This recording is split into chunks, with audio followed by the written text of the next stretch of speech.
Good evening, नमस्कार, सत श्री अकाल। Welcome you all to this video. ये वीडियो जो आज मैं डिस्कस करने वाला हूँ, इसका टाइटल है salient features of India's constitution. India के कॉन्स्टिट्यूशन के अंदर क्या क्या प्रमुख विशेषताएं, इन सब के बारे में हम लोग एक ब्रॉड लेवल पर डिस्कस करने वाले हैं। जैसा कि हम लोगों ने कल डिस्कस किया था, वो था कि भारत का संविधान बना कैसे, और आज हम जो डिस्क्राइब करने वाले हैं, जिसके बारे में एक डिटेल तरीके से डिस्कस करने वाले हैं, वो टॉपिक है कि salient features of India constitution. क्या खास बातें हैं भारत के संविधान के अंदर जो इंडिया के कॉन्स्टिट्यूशन को एक बहुत ही इंपॉर्टेंट वर्ल्ड लेवल का कॉन्स्टिट्यूशन बनाने का काम करती हैं। आज डिस्क्राइब करेंगे हम इन सारी चीज़ों के बारे में, डिटेल में जानेंगे कि हाँ, भारत के संविधान के अंदर क्या ऐसी स्पेशल बात हैं जिसको लेकर दुनिया में चर्चे किए जाते हैं। चलिए विदाउट एनी डिले स्टार्ट करते हैं कि क्या क्या खास बातें हैं हमारे कॉन्स्टिट्यूशन के अंदर। देखिए, सबसे पहली खास बात अगर हम कॉन्स्टिट्यूशन में देखें, it is written and lengthiest constitution. ये रिटेन कॉन्स्टिट्यूशन है। सेकंड बात, ये लेंग्थिएस्ट कॉन्स्टिट्यूशन भी है। रिटेन कॉन्स्टिट्यूशन क्या होते नहीं हैं, बिल्कुल हाँ जी, दो तरीके के कॉन्स्टिट्यूशन जिनको रिटेन और एक तरीके से अनरिटेन कॉन्स्टिट्यूशन के नाम से जानते हैं। यूएसए का कॉन्स्टिट्यूशन पहला ऐसा कॉन्स्टिट्यूशन है जो कि रिटेन कॉन्स्टिट्यूशन है, जबकि ब्रिटेन का कॉन्स्टिट्यूशन अनरिटेन कॉन्स्टिट्यूशन में काउंट किया जाता है। क्या खास बात है? पहली खास बात कि रिटेन एंड लेंग्थियस, ये कॉन्स्टिट्यूशन रिटेन है और लेंग्थियस कॉन्स्टिट्यूशन है। मीन्स ब्रिटेन के कॉन्स्टिट्यूशन की तरह नहीं है, ये सबसे लेंग्थियस कॉन्स्टिट्यूशन माना जाता है दुनिया के अंदर। खास बात, सेकेंड फीचर्स क्या है, दूसरा पहलू क्या है जो इस कॉन्स्टिट्यूशन को बहुत ही खास बनाता है, वो है इसका प्रियम्बल, जिसके बारे में मैंने कल आपको डिस्कस किया कि किस तरीके से पंडित जवाहरलाल नेहरू इस प्रियम्बल की संकल्पना लेकर आए थे कॉन्स्टिट्यूशन कमेटी के अंदर। तो बिगनिंग में ये जो प्रियम्बल है सिग्निफाइज करता था इसके आइडियल्स, जैसे कि justice, equality, secularism, individual dignity, fraternity, national unity, aspirations of India's peoples. ये सारी चीज़ें हमारा प्रियम्बल डिस्कस करता है। और ख़ास बात, ये हमारे देश को रिपब्लिक होने का टाइटल भी देता है। India is the republic country as we are taught. हमको पढ़ाया जाता है ना, भारत एक संवैधानिक देश है, एक रिपब्लिक, एक गणराज्य है अपने आप में। तो इसका सिंपल सा मीनिंग है कि इंडिया के अंदर हम लोगों के पास फ्रीडम है। किस बात की फ्रीडम है? Freedom to exercise their rights. हम लोगों के पास अपने राइट है, ठीक है, जिससे हम अपने सरकार को चुनते हैं, अपनी गवर्नमेंट को चुनते हैं और उसको इलेक्ट करते हैं। That is why India is Republic, क्योंकि रिपब्लिक शब्द री प्लस पब्लिका, इन दो शब्दों से बनाया गया है। मतलब पब्लिक के द्वारा बनाया गया कंट्री का रूलर वो रिपब्लिक कंट्री के अंदर ही होता है। पीपल्स गवर्नमेंट, लोगों की सरकार है भाई। कैसे है लोगों की सरकार? जानते हैं लोगों की सरकार कैसे है? एक्चुअली सरकार जो बनाते हैं वो लोग बनाते हैं। एक बहुत ही इंपॉर्टेंट कोर्स और बहुत ही पॉपुलर कोर्स सारे लोगों को पता होगा, अब्राहम लिंकन ने बोला है, अमेरिकाज प्रेसिडेंट जिन्होंने दास प्रथा का अंत करने की पूरी कोशिश की और ख़त्म भी किया, वो है अब्राहम लिंकन। और उन्होंने बोला कि democracy is a form of government to the people, by the peoples and for the people. लोगों के लिए, लोगों के द्वारा और लोगों से जो सरकार की फॉर्म तैयार होती है डेमोक्रेटिक होती है। तो बाय द वे, हम ही लोग अपनी सरकार को बनाते हैं, हम ही लोग सरकार को चुनते हैं, ठीक है, हम ही इलेक्ट करते हैं, हमारे लिए ही बनाई जाती है। तो this is people's government. Second खास बात, फिफ्थ नंबर का फीचर क्या है? Fundamental rights. We people have the fundamental rights. हम सारे लोग फंडामेंटल राइट्स रखते हैं। मीन्स ये एक ऐसा प्रोविजंस है जहाँ पे लोगों के पास अपने राइट्स हैं, ठीक है, मतलब सिटीजन्स को राइट ग्रांट किए गए हैं। सिटीजन्स के राइट्स किसी भी अनलॉफुल मीन्स के द्वारा छीने नहीं जा सकते। Means there are some of the exceptions, कुछ ऐसे ड्रॉबैक्स हैं जिसमें फंडामेंटल राइट्स आपके उस टाइम के लिए लिमिटाइज कर दिए जाते हैं, लेकिन हाँ, फंडामेंटल राइट्स किसी भी सिटीजन्स के लिए पूरी सिक्योरिटी प्रोवाइड कराते हैं। नेक्स्ट थिंग, कंट्री कैसी है हमारी? Why our country is secular country, that is why we follow the secularism. क्या होता है सेकुलरिज्म? सेकुलरिज्म का सिंपल सा मीनिंग कि हमारा देश धर्मनिरपेक्ष है। हम किसी भी पर्टिकुलर रिलीजन्स को ऑफिशियल रिलीजन्स नहीं मानते। State has no official religion, state का कोई भी ऑफिशियल रिलीजन्स नहीं है। This is the special features of our India's constitution. By the way, Pakistan is not such a country because Pakistan is Islamic country. Its official religion is Islam.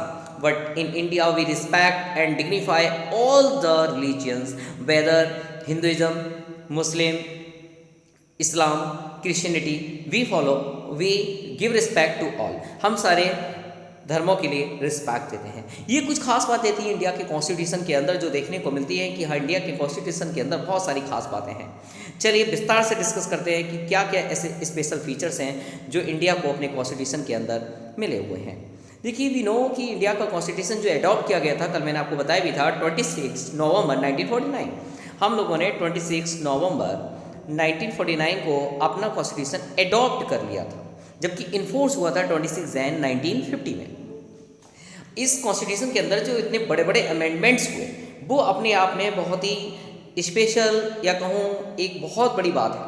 जैसे कि 7th constitutional amendment, 42nd constitutional amendment, 73rd constitutional amendment, 74th constitutional amendment. इन amendments ने, इन संशोधनों ने संविधान को बहुत कुछ दिया। संशोधन होना जरूरी है, संशोधन होने से संविधान की कमियां खत्म होती हैं। दूसरी बात, उसकी जो कमियां हैं उनको हटाकर एक नया उसको रेगुलेट करने का एक तरीका लेकर आते हैं। कमियों को दूर करके कुछ नई चीज़ जो सिटीजन्स के लिए बहुत ही उनके वेलफेयर में इम्पोर्टेंट मानी जाती है। तो ऐसे ही संविधान के अंदर काफ़ी सारे अमेंडमेंट्स हुए, जिसमें कुछ स्पेशल अमेंडमेंट्स की बात करूं, कुछ इंपॉर्टेंट अमेंडमेंट्स की बात करूं तो 7th कॉन्स्टिट्यूशनल अमेंडमेंट, 7वें नंबर का कॉन्स्टिट्यूशनल अमेंडमेंट। इसके अलावा 42nd constitutional amendment, 7th, 42, 44th constitutional amendment, ये भी काफ़ी इंपॉर्टेंट अमेंडमेंट माना जाता है, 73 एंड 74। ये कॉन्स्टिट्यूशन के अंदर वो अमेंडमेंट हैं जो इस कॉन्स्टिट्यूशन को एक अलग ही तरीके के प्लेटफॉर्म पर ले जाने का काम करते हैं।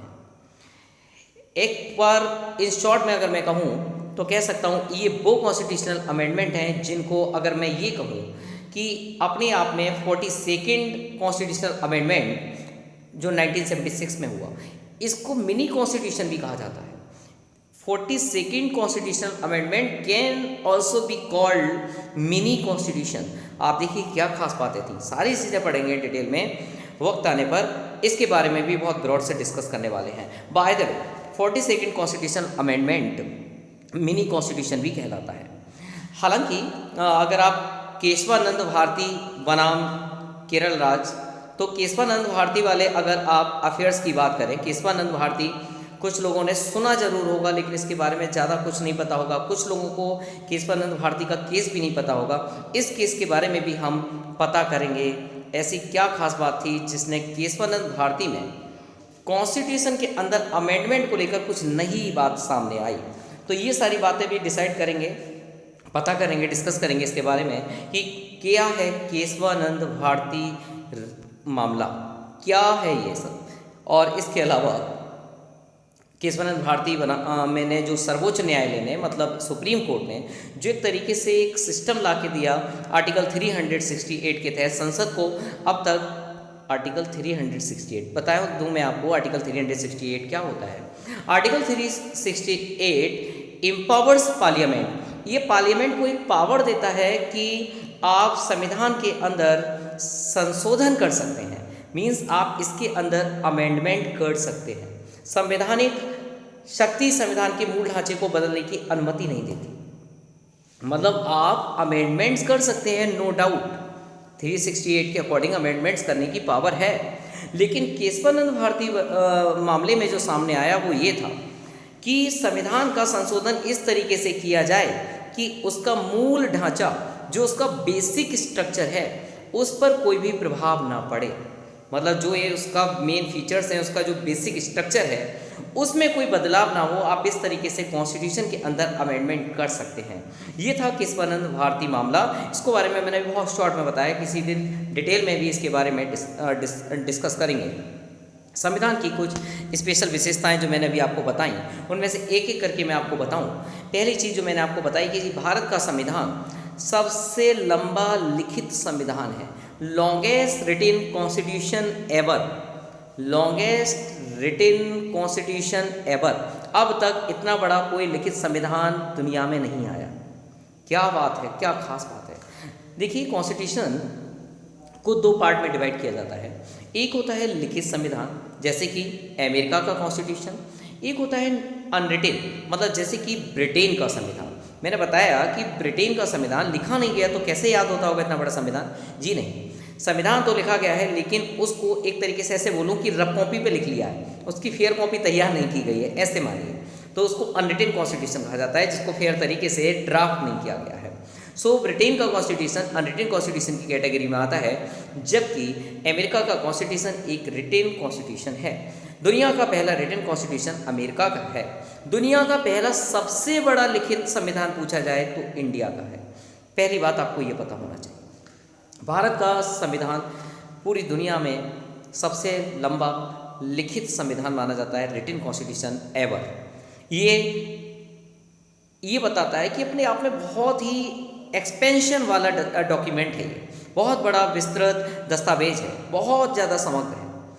मूल रूप से अगर देखें, एक इसका बेसिक तरीके से देखा जाए तो 1949 में जब संविधान बना था तो कुछ इसकी फीचर्स तो लगभग यही, लेकिन हाँ इसके अंदर कुछ शॉर्टनेस थी, जैसे कि 395 आर्टिकल्स हुआ करते थे, 22 इसके पार्ट्स थे, और क्या था इसके अंदर 8 शेड्यूल लिस्ट, 8 अनुसूचियाँ, 8 लिस्ट थी इसके अंदर। लेकिन अब ऐसा नहीं, अब ये ब्रॉड हो चुका है कुछ। जब बना था, जब कॉन्स्टिट्यूशन अडॉप्ट कर रहे थे हम लोग 1949 में, तब ओनली 395 आर्टिकल्स थे, 22 इसके पार्ट्स थे और 8 इसकी लिस्ट थी, शेड्यूल लिस्ट, अनुसूचियाँ जिनको बोलते हैं। लेकिन वर्तमान में अगर आप देखें तो क्या सिचुएशन है, देखिए वर्तमान की सिचुएशन आपको मैं दिखा दूं कि प्रेजेंट में क्या है। प्रेजेंट ये सिचुएशन है जिसको आप देखिए, अभी इंडिया के प्रेम्बल में इसके अलावा 470 आर्टिकल्स हैं। ये मैं आपको जनवरी का डेटा दे रहा हूँ। 470 आर्टिकल्स हैं और 25 इसकी पार्ट्स और 12 इसकी शेड्यूल्स हैं, शेड्यूल लिस्ट, और 5 इसके अपेंडिसेस हैं। देखिए आप कि कॉन्स्टिट्यूशन के अंदर आते आते कितना बदलाव आ गया। 2020 का डेटा है ये, जैन 2020, जिसमें 470 आर्टिकल्स, देखिए जहां हमने 395 आर्टिकल्स पढ़े थे जब संविधान हम लोगों ने अडॉप्ट किया था। सेकेंड थिंग, 25 पार्ट्स हैं इसके, 12 इसके अंदर शेड्यूल्ड हैं, अनुसूचियाँ हैं, और 5 अपेंडिसेस हैं। तो it has been amended 104 times. जो लेटेस्ट अमेंडमेंट था वो इफेक्टिव हुआ 25 जैन 2020 को, वो लास्ट आपका अमेंडमेंट है। ये इस तरीके से जैन 2020 का डेटा आपको दिखाया गया है। इतना कुछ डेटा, इतना कुछ परिवर्तन आपका हो चुका है इंडिया के कॉन्स्टिट्यूशन के अंदर। और क्या खास फीचर्स हैं इसके अंदर, जानते हैं ज़रा। देखिए, इसमें किसी चीज़ों का हटना, रिमूव होना और ऐड होना, ये तो चलता ही रहा है जब से हमने संविधान को अडॉप्ट किया है। कुछ चीज़ें हटी, कुछ चीज़ें जुड़ी। जैसे 1951 में काफ़ी सारे संशोधन हुए, ठीक है। संशोधन में देखा कि 20 अनुच्छेद और एक पार्ट, मतलब पार्ट 7 जो था, भाग 7 जिसको कहते हैं, उसको हटा दिया गया। लगभग इसमें 85 आर्टिकल्स के करीब, और 4 पार्ट्स थे, 4A, 4B, 4C, 4D, ठीक है। तो ये जो पार्ट थे, इन सब में 4 अनुसूचियाँ 9, 10, 11, 12 इनको जोड़ा गया। तो किसी चीज़ को हटाया, किसी चीज़ को जोड़ा गया। तो बिस में पूरी दुनिया में किसी भी संविधान में इतने सारे अनुच्छेद, इतने सारे आर्टिकल्स, इतनी सारी शेड्यूल्ड लिस्ट नहीं है। इस वजह से इंडिया का कॉन्स्टिट्यूशन खास है। जब खास है तो पढ़ना भी चाहिए। पढ़ते हैं ज़रा और क्या क्या खास बातें हैं जो भारत के संविधान को बहुत ही विस्तृत बनाने का काम करती हैं। ऐसा क्या हो गया हमारे संविधान में कि हमने इतना बड़ा संविधान बना दिया। जानते हैं इसके पीछे रीजन, कि इसके एक्सपेंशंस के रीजन्स क्या हैं, इसके इतने ज़्यादा एक्सटेंड होने के रीजन्स क्या हैं। देखिए, सारे लोग अलग अलग तरीके के रीजन्स बताते हैं। कहीं ना कहीं इसमें एक ज्योग्राफिकल फैक्टर भी शामिल है कि भारत का विस्तार, भारत के अंदर डाइवर्सिटी, तो ज्योग्राफिकल फैक्टर्स इसमें शामिल हैं। ज्योग्राफिकल एक्सटेंशन एंड डाइवर्सिटी, ये 2 चीज़ें भी जिम्मेदार हैं इंडिया के अंदर कि संविधान बड़ा हुआ। क्योंकि जहाँ डाइवर्सिटी ज़्यादा होती है वहाँ चीज़ें काफ़ी कॉम्प्लेक्स होती हैं, और उन कॉम्प्लेक्स चीज़ों को ईजियर वे से सॉल्व आउट करना थोड़ा टिपिकल होता है। इसी वजह से कह सकते हैं कि ज्योग्राफिकल एक्सटेंशंस, डाइवर्सिटीज़ की वजह से कॉन्स्टिट्यूशन बड़ा है। सेकेंड चीज़, इसका कुछ हिस्टोरिकल एस्पेक्ट भी देखा जाता है। क्या है हिस्टोरिकल एस्पेक्ट? हिस्टोरिकल एस्पेक्ट ये कहता है कि 1935 जो एक्ट था, गवर्नमेंट ऑफ इंडिया एक्ट 1935, वो गवर्नमेंट ऑफ इंडिया एक्ट 1935 जो था वो भी अपने आप में उसका प्रभाव है। ये देखते हैं कि लोग कि 1935 का जो गवर्नमेंट ऑफ इंडिया एक्ट था, गवर्नमेंट ऑफ इंडिया एक्ट, उसका इफेक्ट इस पर पड़ा, क्योंकि ये जो एक्ट लाया गया था ये भी एक्ट काफ़ी बड़ा था, काफ़ी ज़्यादा लेंथी था, तो इसका प्रभाव भी यहाँ देखने को मिलता है। This is one of the historical aspect we found. It is one of the speciality behind the expansion of India's constitution. और क्या खास बात है इसमें? इस सब के अलावा जम्मू कश्मीर को अगर छोड़ दें, खैर अब जम्मू कश्मीर को छोड़ना नहीं है क्योंकि प्रीवियस ईयर से जम्मू कश्मीर के अंदर भी बदलाव देखने को मिल रहे हैं। देखिए, राज्यों के लिए अब तक एकल संविधान था। अब मैं आपसे प्रीवियस ईयर से थोड़ा बैक चला जाऊँ, जब तक जम्मू कश्मीर यूनियन टेरिटरीज में नहीं आया था उससे पहले की बात कर लें। उससे पहले क्या होता था, इसको एक्सेप्शन छोड़ दो और इसके अलावा जितनी भी स्टेट बचे, इन सारे स्टेट के लिए तो था सिंगल कॉन्स्टिट्यूशन, लेकिन जम्मू कश्मीर अपना ही कॉन्स्टिट्यूशन रखता था। तो यहाँ पर इसी चीज़ों को तो मैनेज करने के लिए हमने आर्टिकल 370, आर्टिकल 35A, इन सारी चीज़ों में इंप्रूवमेंट लेकर आए, क्योंकि जब देश एक तो संविधान भी एक होना चाहिए ना, देश एक तो झंडा भी एक होना चाहिए। बहुत सारी बातें आती हैं, बहुत सारे फीचर्स निकल के आते हैं। यही एक रीज़न था कि जम्मू कश्मीर के अंदर अब अमेंडमेंट हो चुका है 370 और जो 35A था इसको रिमूवल किया गया, क्योंकि अब तक क्या होता था, सारे स्टेट्स के लिए एक कॉन्स्टिट्यूशन और जम्मू कश्मीर अपना अलग से कॉन्स्टिट्यूशन रखा करता था। ये एक खास बात थी जो आज से पहले हुआ करती थी जब तक ये अमेंडमेंट नहीं हुआ था। और क्या खास बातें हैं हमारे कॉन्स्टिट्यूशन के अंदर? जम्मू कश्मीर की बात खत्म कर दी हम लोगों ने। संविधान सभा के अंदर ऐसा माना जाता है जो कानून के विशेषज्ञ होते हैं, ठीक है, रिसर्चर लेवल के जो लोग होते हैं, इन लोगों का ज़्यादा डोमिनेंस था। किन लोगों का ज़्यादा डोमिनेंस था? तो dominance of law researcher, law में रिसर्च करने वाले लोगों का ज़्यादा बड़ा डोमिनेंस था। और कानून तो कहते हैं कानून के हाथ बहुत लंबे होते हैं, कहा जाता है ना, तो ये कहावत यथार्थ सिद्ध होती है कि कानून के जाने माने लोग इस कॉन्स्टिट्यूशन के अंदर प्रेजेंट थे, इसीलिए लोग कहते हैं कि कॉन्स्टिट्यूशन कुछ ज़्यादा ही बड़ा हो गया था। बहरहाल जो भी हो, ये तो हमने कॉन्स्टिट्यूशंस के इतने बड़े होने के पीछे लॉजिक ढूंढ लिए, हिस्टोरिकल एस्पेक्ट ढूंढ लिया, ज्योग्राफिकल एस्पेक्ट ढूंढ लिया, दूसरा जम्मू कश्मीर का विवाद देख लिया, लॉ वाले लोग ज़्यादा थे कॉन्स्टिट्यूशन के अंदर, इन सारी चीज़ों से हमारा कॉन्स्टिट्यूशन इतना बड़ा हो गया भाई। और भी क्या कुछ खास बातें हैं? हाँ जी, ये जो कॉन्स्टिट्यूशन है आपका, ये इंडिया का कॉन्स्टिट्यूशन ना सिर्फ फंडामेंटल ड्यूटीज़ बल्कि एक एडमिनिस्ट्रेटिव तरीके का प्रावधान भी लाता है, एक ऐसा प्रपोजल भी लाता है। इस सब के अलावा जो एक मॉडर्न डेमोक्रेसी है, मॉडर्न डेमोक्रेसी मतलब जो आज के टाइम में जो डेमोक्रेसी है, जिन मामलों की मतलब देखें काफ़ी सारे कॉमन लॉ होते हैं, या कहूँ कि पॉलिटिकल चीज़ों को अगर एक साइड छोड़ दी जाए तो उन्हें भी भारत के संविधान दस्तावेज में शामिल कर दिया गया। मतलब कॉमन चीज़ें भी इंडिया के कॉन्स्टिट्यूशन में ला दी गई। मतलब जिन चीज़ों को लोग वैल्यूज़ नहीं देते, जिन चीज़ों को नहीं सोचते वो कि ये भी कॉन्स्टिट्यूशन में आनी चाहिए, आम बात है, जैसे घर की रोज़ की बातें कोई लिखना और रिकॉर्ड करना शुरू कर दे तो ये कितना भी लॉजिकल लगेगा लोगों को, लेकिन लोग कहते हैं कि हाँ कुछ आम बातें भी इसके अंदर शामिल कर दी गई और जिनकी ज़रूरत नहीं थी, इस वजह से ये कॉन्स्टिट्यूशन लेंथियर हो गया था। वायदा भी ये सारे रीजन्स देखने को मिलते हैं। तो पहले तो हमने ये जान लिया कि इस कॉन्स्टिट्यूशन के अंदर क्या फ़ीचर्स हैं, इस तरीके के फ़ीचर्स देखने को मिलते हैं। एक्सटेंड होने के रीजंस क्या थे, तो ये सारे रीजंस थे। अब जानते हैं कि इसके सोर्सेज क्या क्या हैं, कहाँ से आया भाई सोर्सेज, कॉन्स्टिट्यूशन की क्या क्या सोर्स हैं, कहाँ से इतने सारे सोर्सेज हमने इकट्ठे कर लिए कि इतना बड़ा संविधान बना के तैयार कर दिया। देखो आदमी के पास नॉलेज कहाँ से होती है? नॉलेज होती है किताबों को पढ़ के, लोगों की बातों को सुनकर, ऐसे ही हमें नॉलेज आती है ना। ऐसा तो नहीं इंसान अपने आप में किताब है या स्टोर हाउस ऑफ नॉलेज है, स्टोर हाउस ऑफ बुक्स, चीज़ों से हम लोग अब एडॉप्ट करते हैं उन सारी चीज़ों को, फिर उसको हम डिस्प्ले करते हैं। तो इसका भी कहीं ना कहीं सोर्स रहा होगा ना, लोगों के पास कहाँ से आई इतनी सारी नॉलेज कि इसमें ये करना चाहिए, इसमें ये करना चाहिए। तो इसके सोर्सेज पता होना चाहिए कि कॉन्स्टिट्यूशन के सोर्स क्या है। तो जानते हैं ज़रा कि कॉन्स्टिट्यूशन के सोर्सेज कहाँ से निकल के आते हैं। तो इंडिया का जो कॉन्स्टिट्यूशन है, भारत के संविधान ने अपने अधिकतर जितनी भी लॉ यहाँ पे लेकर आया है, जितने भी आर्टिकल्स लिखे हैं, ये दुनिया के कई देशों से संविधान को लिया गया है।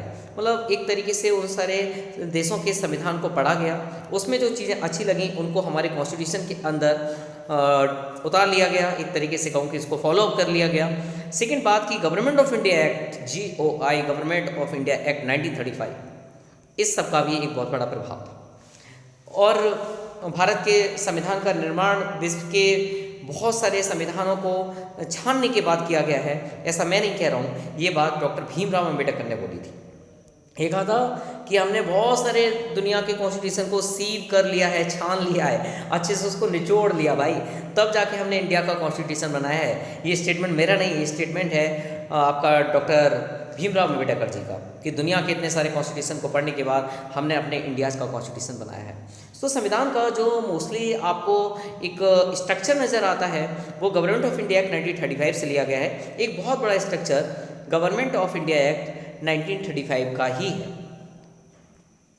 जो हमारे संविधान में शामिल है। इस सब के अलावा कुछ फिलोसफिक चीज़ें जो देखने को मिलती हैं, है ना, कॉन्स्टिट्यूशन के पार्ट्स में।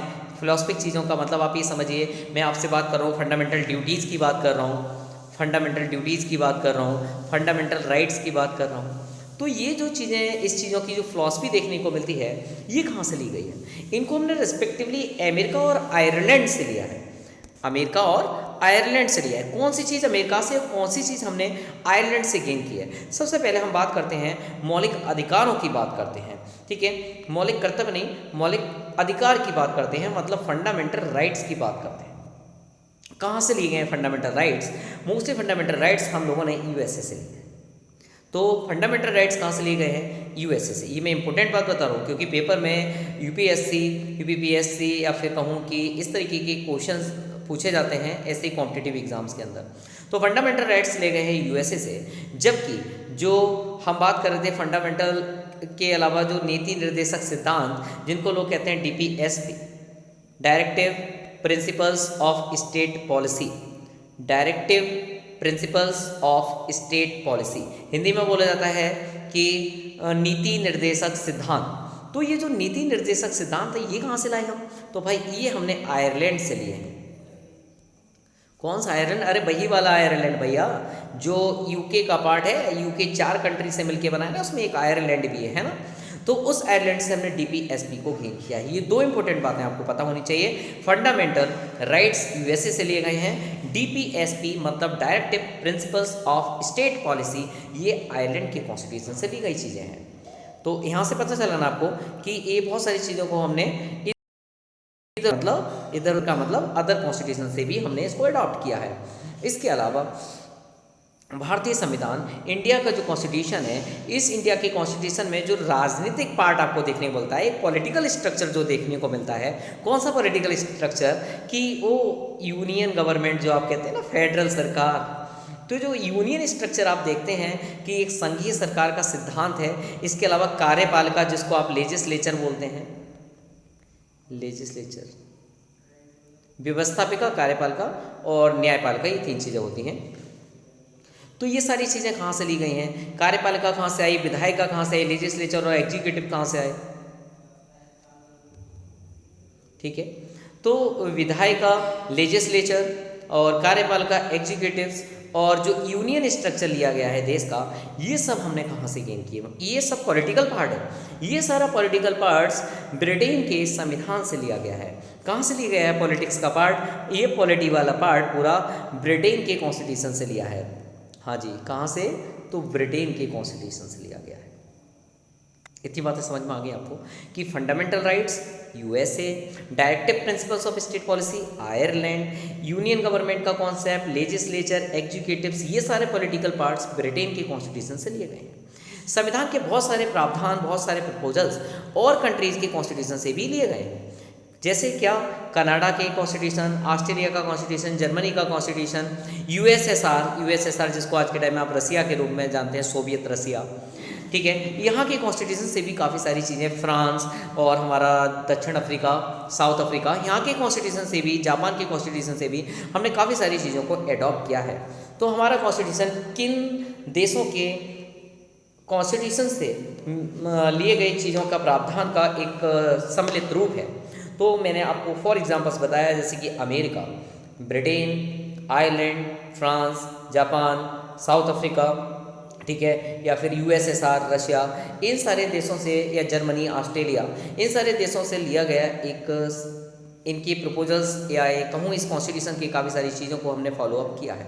हालांकि अगर ये कहा जाए, आलोचना करें आप, इसके अंदर भी क्रिटिक्स ढूंढें। देखो हर चीज़ में कमियां हर कोई आदमी ढूंढता है, अगर इसके पीछे भी आप अगर क्रिटिक्स ढूंढें, इसकी कमियां को ढूंढने की कोशिश करें, तो भाई अनुचित है या नहीं है, इसके अंदर दोनों ही चीज़ें निकल के आएंगी। कुछ चीज़ें तो आपको लगेगा लॉजिकल है, कुछ लगेगा ये सब तर्क वितर्क इलॉजिकल है, कोई फ़ायदा नहीं है। बाय द वे, इंडिया का जो कॉन्स्टिट्यूशन है इसमें कुछ नया और कुछ वास्तविक नहीं है, ऐसा कुछ लोगों का मानना है। ये उधार का कॉन्स्टिट्यूशन है, क्रेडिट कर लिया है, कुछ लोग ये कहते हैं भाई, ठीक है।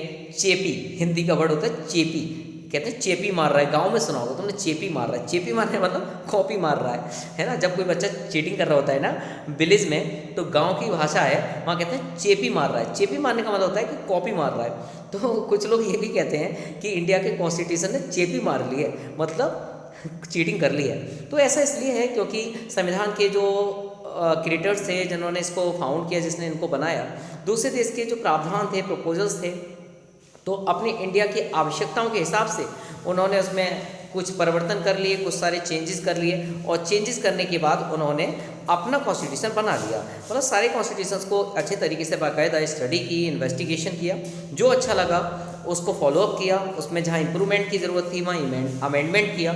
इस तरीके से उन्होंने इसको फॉलोअप किया। मतलब एक तरीके से कहें, जिस संविधान को पढ़कर उनके अंदर जो कमियां नजर आईं, उन कमियों को उन्होंने दूर भी किया, क्योंकि कॉन्स्टिट्यूशन में और देशों के में कमियां भी थी, और उस कमियों को, उन सारे एरर्स को सही करने का काम भी किया है। तो देखो, नेगेटिव चीज़ें ढूंढो तो नेगेटिव मिलेंगी, पॉजिटिव चीज़ें ढूंढो तो पॉजिटिव मिलेंगी। अगर नेगेटिविटी ढूंढो तो आपको लगेगा चीटिंग है, चीटिंग है, चीटिंग है, भाई ये गलत बात है, दूसरे देश की हमने कॉन्स्टिट्यूशन को मान लिया। लेकिन अगर नेगेटिविटी ढूंढी जाए तो पॉजिटिविटी, तो हाँ एक अच्छा काम देखने को मिलेगा। अच्छा काम का मतलब कि जो और संविधानों के अंदर कमियाँ थी, उन कमियों को इम्प्रूवमेंट करके हम लोगों ने उसको एक्सेप्ट किया। तो ये एक आपको पॉजिटिविटी भी देखने को मिल सकती है। और क्या खास बात है इस कॉन्स्टिट्यूशन के अंदर, ज़रा जानते हैं और चीज़ों के बारे में भी। अगली बात कि इसमें सॉफ्ट और हार्ड दोनों चीज़ों का कॉम्बिनेशन है, सॉफ्ट एंड हार्ड। संविधान के अंदर सॉफ्टनेस भी है, हार्डनेस भी है, नम्यता भी है, अनम्यता भी है। मतलब इसके अंदर रिजिडिटी भी है और फ्लेक्सिबिलिटी भी है। क्या कहा जाएगा, ये रिजिड भी है और फ्लेक्सिबल भी है, कठोर भी है और सॉफ्ट भी है। दोनों तरीके का है इंडिया का कॉन्स्टिट्यूशन। कैसे रिजिड है और किस तरीके से फ्लेक्सिबल है। तो देखो, संविधान के अंदर जिस हिसाब से या जिस विजन में हम देखें, तो काफ़ी सारी चीज़ें दिखती हैं जो ये कहती हैं कि कॉन्स्टिट्यूशन आपका जो है वो ज़्यादा रिजिड है, और कुछ चीज़ें कहती हैं बड़ा फ्लेक्सिबल है। जैसे फ्लेक्सिबिलिटी की बात करो तो अभी काफ़ी सारे ऐसे केसेस आए, ठीक है, जैसे निर्भया कांड वाला आपने केस सुना होगा। निर्भया कांड में जो वकील था, जो उनका एडवोकेट था, वो कितने आगे तक, मतलब सुप्रीम कोर्ट के फैसले को आगे बढ़ाता चला गया। मतलब उसने को इतनी फ्लेक्सिबिलिटी कहाँ से मिल गई। मतलब आप बताइए कि हैंग आउट सुना दिया गया कि उसको फांसी हो जाएगी, उसके बावजूद भी फांसी को काफ़ी दिनों तक के लिए रोक लिया गया। तो ये अपने आप में एक फ्लेक्सिबिलिटी का एस्पेक्ट है कि संविधान के अंदर फ्लेक्सिबिलिटी थी। अगर इसके अंदर फ्लेक्सिबिलिटी नहीं होती, ये थोड़ा टफ होता, तो शायद जो डेट डिसाइड की उसी दिन उसको फांसी हो जाती। क्यों बढ़ता है इतना लंबा आगे, तो इसका मतलब फ्लेक्सिबिलिटी थी। तो कॉन्स्टिट्यूशन में फ्लेक्सिबिलिटी भी है और इसके अंदर हार्डनेस भी देखने को मिलती है। अब देखें तो क्या फ्लेक्सिबिलिटी है, क्या हार्डनेस है, ये सारी चीज़ों के बारे में ज़रा जानते हैं। देखिए, संविधान संशोधन करने की जो विशेष प्रक्रिया है ना, उसकी आवश्यकता होती है। देखो, कठोर संविधान होता है, एक कहूँ कि मैं रिजिड कॉन्स्टिट्यूशन है, तो रिजिड कॉन्स्टिट्यूशन उसे माना जाता है जिसमें कोई संशोधन ना कर पाए, जिसमें कोई आसानी से अमेंडमेंट ना कर पाए। तो ये जो विशेष प्रक्रिया की आवश्यकता होती है, जैसा आप भी जानते हो कि जब हम कॉन्स्टिट्यूशन में अमेंडमेंट करते हैं तो ये कोई आसान काम नहीं होता। कॉन्स्टिट्यूशन में अमेंडमेंट करना ये कोई बहुत ईजियर काम नहीं है, ये काफ़ी प्रोसेस से गुजरना पड़ता है, तब जाके कहीं कॉन्स्टिट्यूशन में अमेंडमेंट होता है। और कभी कभी सरकारें प्लानिंग करती हैं, संसद पूरा कोशिश करती है, लेकिन उसके बावजूद भी ये नहीं हो पाता। क्यों? क्योंकि इसकी जो एक प्रोसेस है वो काफ़ी क्रिटिकल, काफ़ी जटिल है। तो संविधान के अंदर फ्लेक्सिबिलिटी ना हो, मतलब एक तरीके से संविधान में संशोधन नहीं हो पा रहा है, तो इसका मतलब क्या हुआ? इसका सिंपल सा मतलब हुआ कि कॉन्स्टिट्यूशन आपका हार्ड है, मतलब रिजिड है। दूसरी बात ये कि जैसे उदाहरण के लिए मैं आपको एग्जांपल दूं कि अमेरिका का संविधान, अमेरिका का कॉन्स्टिट्यूशन वहाँ पे आसानी से अमेंडमेंट नहीं होता है ना। ऐसी ही फ्लेक्सिबिलिटी का अगर आप एग्जांपल देखें, मतलब एक ऐसा कॉन्स्टिट्यूशन जिसमें संशोधन की प्रोसेस वही हो जैसे किसी आम कानून को बनाते हैं, मतलब अमेंडमेंट भी किया जा सकता है बिल्कुल उसी तरीके से जैसे कोई एक्ट या कोई कानून बनाया जाता है बिल पास करने के बाद, तो बिल्कुल उसी तरीके से आप अमेंडमेंट करते हैं। जैसे कि आप ब्रिटेन का कॉन्स्टिट्यूशन देख लीजिएगा, तो ये सॉफ्ट कॉन्स्टिट्यूशन की कैटेगरी में आता है। तो इस तरीके के कॉन्स्टिट्यूशंस होते हैं जो हम देखते हैं कि रिजिड और फ्लेक्सिबल कॉन्स्टिट्यूशंस होते हैं, लेकिन इंडिया का कॉन्स्टिट्यूशन भैया बीच का, इसके अंदर रिजिडिटी भी है और इसके अंदर हार्डनेस भी है, ठीक है, सॉरी सॉफ्टनेस भी है, फ्लेक्सिबिलिटी भी है, इसके अंदर फ्लेक्सिबिलिटी भी, दोनों ही चीज़ें पाई जाती हैं। तो भारत का संविधान ना लचीला है और ना ही कठोर है, मतलब दोनों ही चीज़ें इसके अंदर पाई जाती हैं, बल्कि हम कहेंगे कि दोनों का मिला जुला रूप है। इट इज़ एमेलगम, एक एमेलगम है भाई, ठीक है। इसमें 368 में दो तरीके के संशोधनों का प्रावधान है जब कॉन्स्टिट्यूशन में अमेंडमेंट करते हैं। चलिए मैं आपको बता दूं थोड़ा सा। 368 एक आर्टिकल है जो कि कॉन्स्टिट्यूशनल अमेंडमेंट के बारे में है, संविधान के संशोधन से जुड़ा हुआ आर्टिकल 368 है। तो किस तरीके से कॉन्स्टिट्यूशन में अमेंडमेंट होते हैं, इसके अमेंडमेंट का प्रोसेस अलग अलग है। जैसे आप बात करें कि 368 के अंदर कुछ ऐसे उपबंध हैं, कुछ इस तरीके के, मतलब जहाँ पे आपको एक विशेष बहुमत की ज़रूरत पड़ेगी।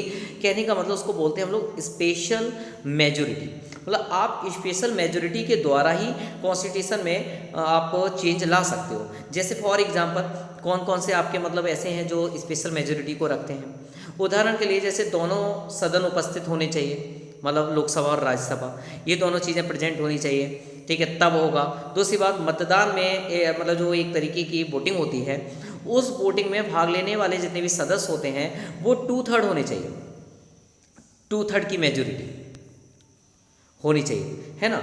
और इसके अलावा प्रत्येक सदन में कुल सदस्यों का जो बहुमत है, मतलब कुल सदस्य जितने भी हैं उनका बहुमत कितना है, तो 50% से ज़्यादा होना चाहिए, है ना। तो ये चीज़ें एक स्पेशल मेजोरिटी का पार्ट हुआ ना। कॉन्स्टिट्यूशन में जब हम अमेंडमेंट कर रहे हैं तो पहला तरीका होता है स्पेशल मेजोरिटी, जिसको हम बोलते हैं कि विशेष बहुमत से पास किया जा रहा है। विशेष बहुमत का मतलब सिंपल सा होता है दोनों सदनों में उपस्थित और मतदान में भाग, तो ये सदस्य जितने भी हैं उसका 2/3, 2/3 मेजोरिटी होनी चाहिए। और प्रत्येक सदन में, मतलब लोकसभा में भी और राज्यसभा में भी सदस्यों की जो मेजोरिटी है वो 50% से ज़्यादा होनी चाहिए। ये भी कंडीशन अप्लाई होती है, मतलब लोकसभा में भी और राज्यसभा में भी परसेंटेज जो है वो 50 से ज़्यादा होनी चाहिए, है ना। और 2/3 की मेजोरिटी से आपकी वोटिंग पास होनी चाहिए। ये दो चीज़ें स्पेशल मेजोरिटी का पार्ट है। कुछ और भी ऐसे प्रपोजल्स होते हैं, इस तरीके के कुछ प्रावधान होते हैं जहां संसद के लिए विशेष बहुमत के अलावा, मतलब इसके अलावा भी, मतलब ये आप समझ रहे हो, ये विशेष एक स्पेशल मेजोरिटी होती है। इसके अलावा भी राज्यों के आधे से ज़्यादा, मतलब 50% ऑफ स्टेट जितने भी स्टेट होते हैं उन स्टेट के 50% से अनुमोदन मिलना चाहिए, मतलब उन लोगों के द्वारा फेवर मिलना चाहिए, ये भी ज़रूरी है, तब पास किया जाएगा। ये कुछ प्रावधानों में ऐसा होता है ना। तो ये एक स्पेशल प्रोविजंस की बात कर रहा था मैं कि कॉन्स्टिट्यूशन में अमेंडमेंट जब किया जाता है तो 368 जो आर्टिकल है वो ये कहता है कि कुछ ऐसे उपबंध हैं, कुछ ऐसी चीज़ें हैं जहाँ पर पार्लियामेंट के अंदर एक स्पेशल मेजोरिटी चाहिए होती है। बिना स्पेशल मेजोरिटी के वो उपबंध नहीं हो सकते। ठीक है, कुछ सामान्य तरीके से हो जाते हैं, आगे हम पढ़ेंगे किस तरीके से अमेंडमेंट करते हैं, इसका पूरा चैप्टर में डिटेल में पढ़ेंगे, लेकिन शॉर्ट में बता रहा हूँ मैं आपको कि कुछ ऐसे होते हैं जो सामान्य बहुमत से हो जाता है, कुछ ऐसे जहाँ पे आपको स्पेशल मेजोरिटी चाहिए, कुछ ऐसे जहाँ पे स्पेशल मेजोरिटी के अलावा भी स्टेट का अनुमोदन चाहिए होता है, स्टेट की परमिशन चाहिए होती है 50% स्टेट्स की, तो इस तरीके से भी होता है। तो इस सब के अलावा संविधान के कुछ ऐसे प्रावधान भी होते हैं, कुछ ऐसे चीज़ें भी होती हैं जहाँ एक कॉमन प्रक्रिया चलती है, ऑर्डिनरी तरीके से पास होता है, तो ऑर्डिनरी सिस्टम भी होता है। तो इस तरीके से संसद में जो सामान्य बहुमत के माध्यम से जो संशोधन किया जाता है, ऑर्डिनरी तरीके से जो एक अमेंडमेंट किया जाता है, तो वो संशोधन जो है संशोधन अनुच्छेद 368 के अंतर्गत नहीं आते। मतलब ये वो संशोधन जो आपके बिना किसी आम तरीके से हो जाते हों। आम का मतलब हुआ कि कॉमन लेजिस्लेचर प्रोसेस अपनाई जाती हो। ठीक है, संविधान के कुछ ऐसे प्रोविजंस जहाँ पे कॉमन लेजिस्लेचर प्रोसेस अपनाई जाती है, वहाँ संसद में सामान्य बहुमत से या कहूँ कि ऑर्डिनरी मेजोरिटी से संशोधित कर दिए जाते हैं, अमेंडमेंट कर दिए जाते हैं। तो वहाँ पर जो अमेंडमेंट हो जाते हैं तो संशोधन अनुच्छेद 368 के अंतर्गत वो नहीं आते हैं। ठीक है, तो 366 में हम एक स्पेशल मेजोरिटी की बात करते हैं। इसके अलावा कहीं कहीं 50% ऑफ स्टेट की भी ज़रूरत होती है। चलिए इसके बारे में किसी और एक चैप्टर अलग से पढ़ाएंगे, उसमें डिस्कस करेंगे। बहरहाल ये चीज़ें मैं आपको ये बता रहा था कि संविधान सॉफ्ट है या मतलब फ्लेक्सिबल है या आपका कॉन्स्टिट्यूशन रिजिड है, ये चीज़ें बताने के लिए ये सारी बातें थी। बहरहाल और क्या ख़ास बात है, और चीज़ें भी जान लेते हैं। एक ख़ास बात और है हमारे कॉन्स्टिट्यूशन के अंदर, फोर्थ इम्पोर्टेंट पॉइंट्स, कि यहाँ पर एक फेडरलिज्म की तरफ झुकाव देखने को मिलता है।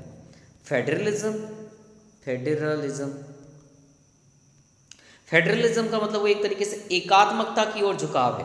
मतलब है तो संघीय व्यवस्था, अगर आप देखें तो वैसे तो ये यूनियन जो है वो फेडरल तरीके की व्यवस्था है। भारत का संविधान जो है वो संघीय सरकार की स्थापना करता है। मतलब कॉन्स्टिट्यूशन एक तरीके की फेडरल गवर्नमेंट की अरेंजमेंट करता है।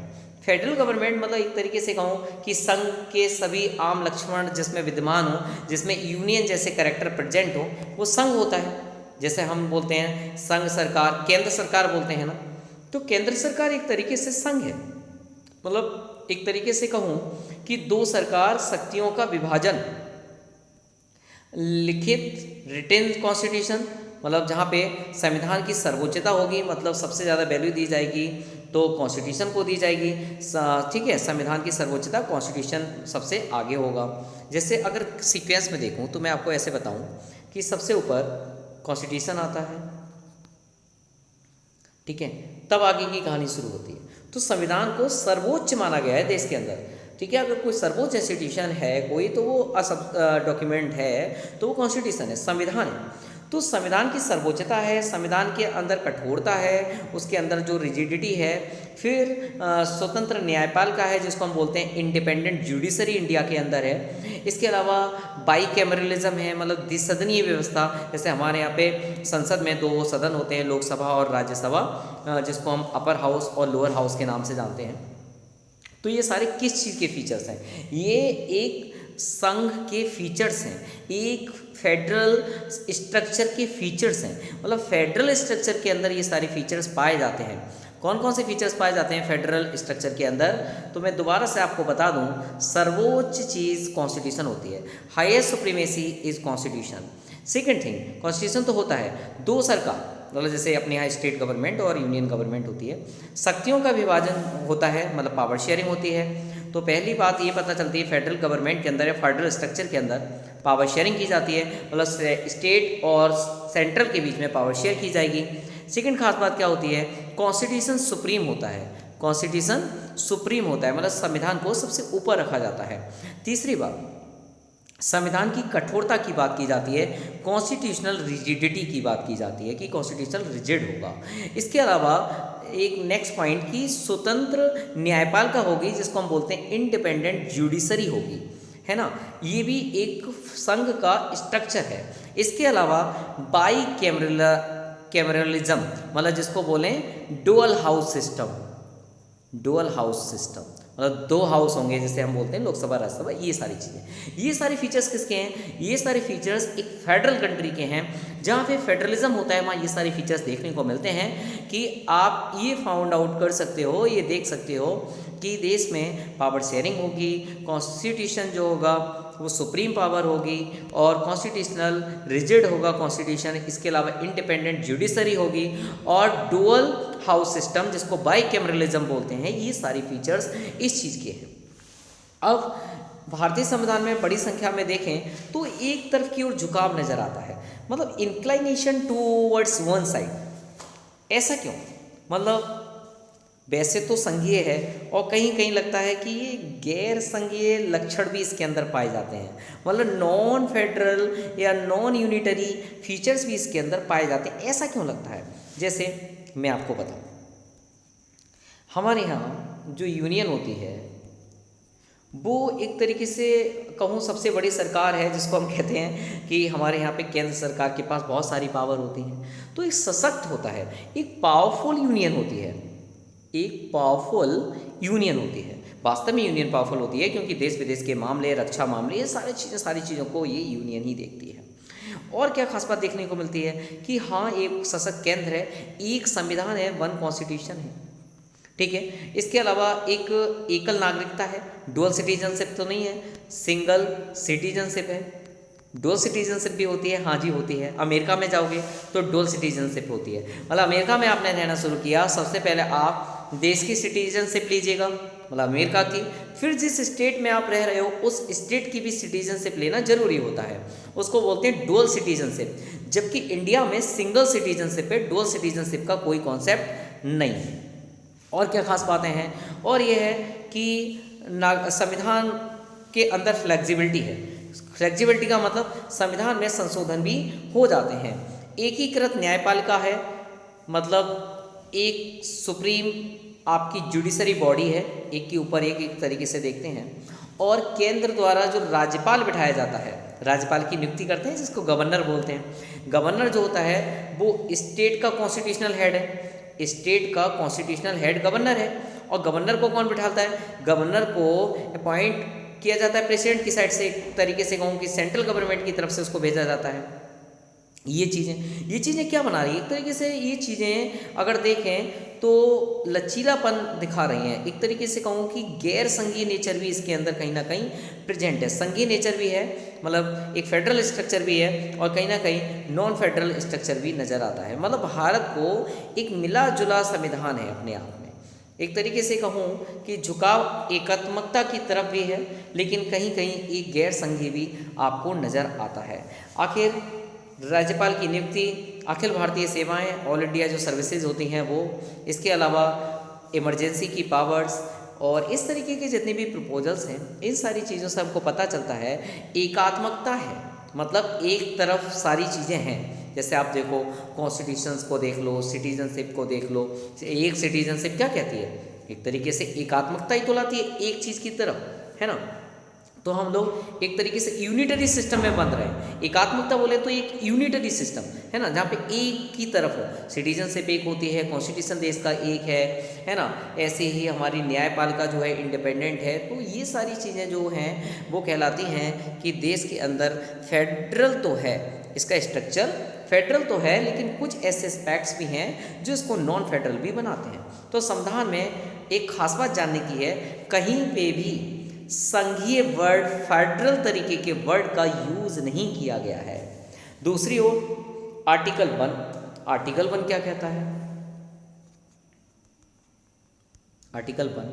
आर्टिकल 1 में भारत का उल्लेख राज्यों के संघ के रूप में बोला गया है। कहते हैं ना, India that is Bharat a state of union. ये जो वर्ड्स लिखे हुए हैं कॉन्स्टिट्यूशन के अंदर, India that is Bharat a state of states, मतलब इंडिया जिसको भारत बोलते हैं वो राज्यों का संघ है। आर्टिकल 1 क्या कहता है?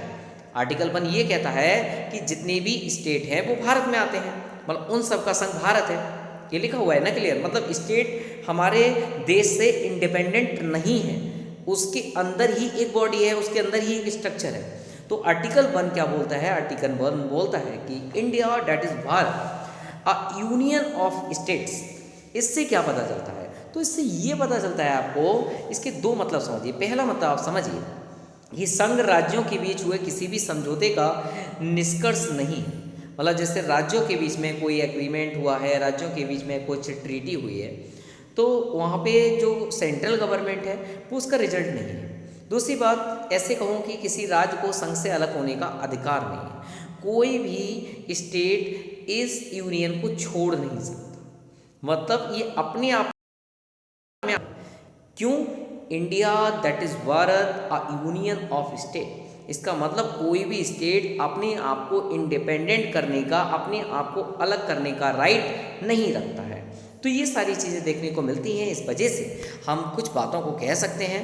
जैसे मैं आपसे कहूँ कि इन सारी चीज़ों से क्या एक रिजल्ट निकल के आता है, तो एक रिजल्ट यहाँ से ये निकल के आता है कि भारत का संविधान को काफ़ी सारे नामों से जाना जाता है। कुछ लोग कहते हैं यहाँ पे यूनिटरी व्यवस्था है, एक तरफ को सारी चीज़ें झुकी हुई हैं, ठीक है। और कुछ लोग क्या कहते हैं कि यहाँ पर एक फेडरेशन विद द सेंट्रलाइजेशन, मतलब फेडरेशन तो है लेकिन सेंट्रलाइजेशन है, यूनियन गवर्नमेंट कुछ ज़्यादा ही पावर रखती है। तो ये सारे लोगों के मत बता रहा हूँ मैं कि लोग क्या क्या सोचते हैं। कुछ लोग कहते हैं कि this is the federation with the centralisation tendency. Ivor Jenning का ये एक कोट है। आइवर जेनिंग ने बोला है कि इंडिया का जो कॉन्स्टिट्यूशन है विद द सेंट्रलाइजेशन टेंडेंसी, इसके अंदर सेंट्रलाइजेशन वाली टेंडेंसी है, एक इस तरीके का है। जबकि ऑस्टिन ने क्या बोला है, कोऑपरेटिव है अपने आप में, ये मतलब कोऑपरेटिव फेडरलिज्म पाया जाता है जहाँ पे एक दूसरे से मिल के रहते हैं। ये ऑस्टिन का विचार है, ऑस्टिन का आइडिया है। जबकि जो तुम्हारे बार्गेनिंग फेडरलिज्म किसने बोला है? जोन्स। जोन्स कहते हैं ये बार्गेनिंग वाला है। भाई बार्गेनिंग बता दी उन्होंने, ये तो बार्गेनिंग वाला है, बार्गेनिंग फेडरलिज्म है। तो लोगों ने हमारे इंडिया के फेडरल स्ट्रक्चर को अलग अलग तरीके से बताया है, लेकिन ओवरऑल अगर आप लोग इसका एनालाइसिस करें, इस पर थोड़ा सा विचार करें, तो पता चलेगा इंडिया के अंदर दोनों ही स्ट्रक्चर है। ये फेडरल फीचर्स भी रखता है और ये नॉन फेडरल फीचर्स रखता है। एक तरीके से ये कहना सही होगा, ये कॉसी है। मैं अपने शब्दों में कहूँ तो ये कॉसी फेडरल है। कॉसी फेडरल का मतलब अर्ध संघीय है, मतलब पूरे तरीके से फेडरल भी नहीं है और पूरे तरीके से नॉन फेडरल भी नहीं है। तो इसको ये कहना सही होगा कि ये एक कॉसी फेडरल स्ट्रक्चर रखता है। तो ये एक अपने आप में स्पेशल फीचर है इंडिया के कॉन्स्टिट्यूशन का। तो आज हम लोगों ने आपसे डिस्कस किया ऐसे 4 फीचर्स के बारे में जो इंडिया के कॉन्स्टिट्यूशन के अंदर प्रेजेंट हैं। बहरहाल बहुत सारे फीचर्स हैं और मैं आपसे डिस्कस भी करूंगा नेक्स्ट पार्ट में। कोशिश करूंगा इसको पार्ट 2 और पार्ट 3 तक भी एक्सटेंड कर सकता हूं। सारी चीज़ें बहुत डिटेल्स में जानने की कोशिश करेंगे। बहरहाल इस संविधान की विशेषताओं में बात करें तो मैंने आपको बताया कि सबसे लॉन्गेस्ट है, सबसे बड़ा है, ये सारी चीज़ें। सोर्सेज मैंने आपको बता दिए कि सोर्सेज क्या क्या हैं, ठीक है। तीसरी बात अगर इसमें देखें तो इसके अंदर रिजिडिटी और सॉफ्टनेस पाई जाती है, रिजिडिटी और फ्लेक्सिबिलिटी जिसको बोलते हैं। और चौथी बात इसका फेडरल स्ट्रक्चर। तो आज हम डिस्कस कर चुके हैं इन 4 बड़े बड़े फीचर्स को लेकर। सबसे पहला फीचर्स हमने पढ़ा, इसके सोर्सेज क्या हैं और ये किस तरीके का संविधान है, टाइप ऑफ कॉन्स्टिट्यूशन, इसका सोर्सेज। तीसरा कि सोर्सेज के अलावा इसके अंदर रिजिडिटी और फ्लेक्सिबिलिटी। और चौथी 4th नंबर की बात जो हमने सबसे इंपॉर्टेंट पढ़ी इसके अंदर, वो इसका स्ट्रक्चर फेडरल या नॉन फेडरल। तो पता चल गया ये दोनों का ही मेला जुला रूप है, इसलिए इसको कह सकते हैं this is quasi federal structure. तो इतना सारा डिस्कस कर चुके हैं आज हम। कल मिलते हैं एक लंबे से ब्रेक के बाद, जहां हम डिस्कस करेंगे इसके 5th फीचर से स्टार्ट करेंगे पार्ट 2 में। वीडियो अगर आपको अच्छी लगी हो तो प्लीज़ शेयर कीजिएगा, चैनल को सब्सक्राइब कीजिएगा। कोशिश करूंगा इससे भी आगे आपको कुछ और भी अच्छी वीडियोस लेकर आपके सामने हाजिर होऊंगा। मिलते हैं एक लंबे से ब्रेक के बाद। Bye bye, tata, see you.